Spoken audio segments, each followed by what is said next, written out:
நாளும் பொறுத்தருளும் செல்வ குமரன் பொய்யான மயிலேறும் காட்சி எழியாவும் ஒளி வீசும் தெய்வாம்சமே பொய்யான என் வாழ்க்கை புவி மீது நிலையாக அருள் செய்ய வர வேணுமே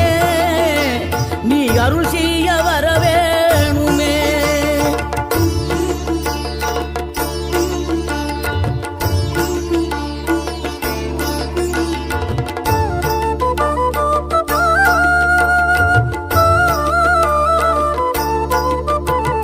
இகழ்தலையும் புகழ்தலையும் ஒரு முகமாய் கருதும்படி செவி உரைத்த முத்து குமரன் நீ வறுமையையும் வளமையையும் சமநிலையை உணரும்படி மதி கொடு